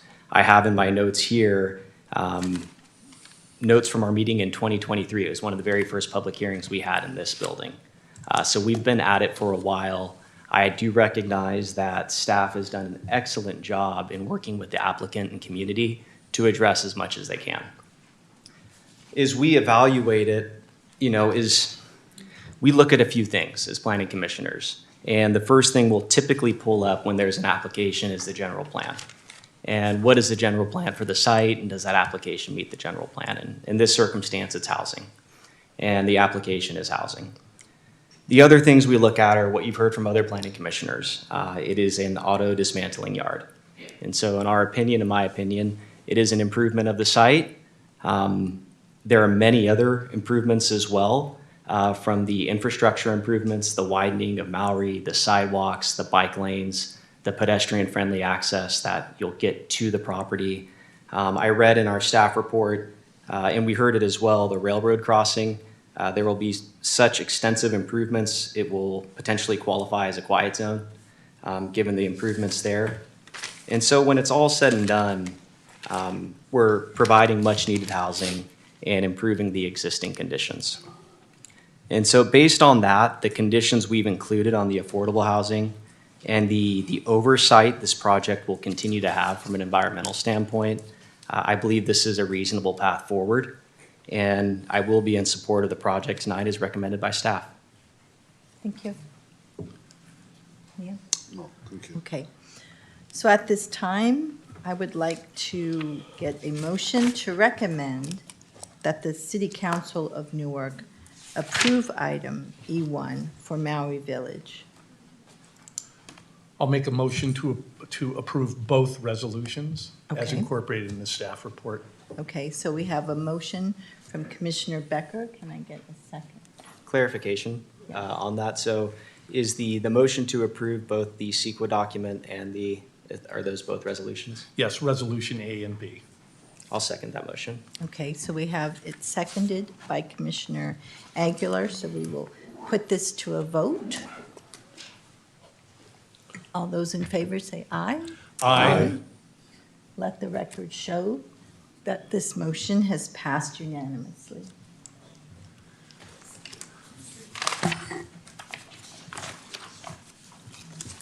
Then we will move on to item F, staff reports.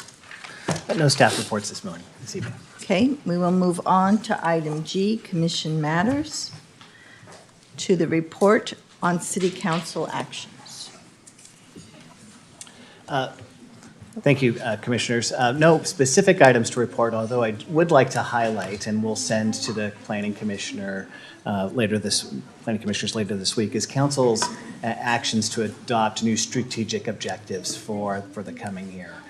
This is an important moment for the council, for them to highlight to the community those objectives which they feel are important. And in those objectives, they include things like affordable housing and financial stability, opportunities for recreation and those types of things. And so I want to be able to make sure the Planning Commission is aware of those. So I'll send you the staff report that was heard at the council last Thursday, but it really does provide the community and staff with overall direction about what council's priorities are for the future. So that's very interesting for you to know.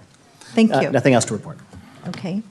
And then item H, Planning Commissioner comments. Nothing this evening? I do want to let people know about the Saturday, November 29th at the Civic Center Plaza in the Library Community Room. There will be an event to help support local small businesses.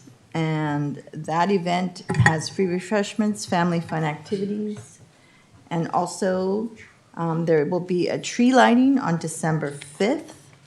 And that's from 5:30 to 7:30. That's a free event with crafts, hot cocoa, a toy drive, and the tree itself will be lit at 7 p.m. So I just wanted to remind people of those items. Any other comments? Did you have one, John? No? All right, thank you. So at this time, I will adjourn the meeting.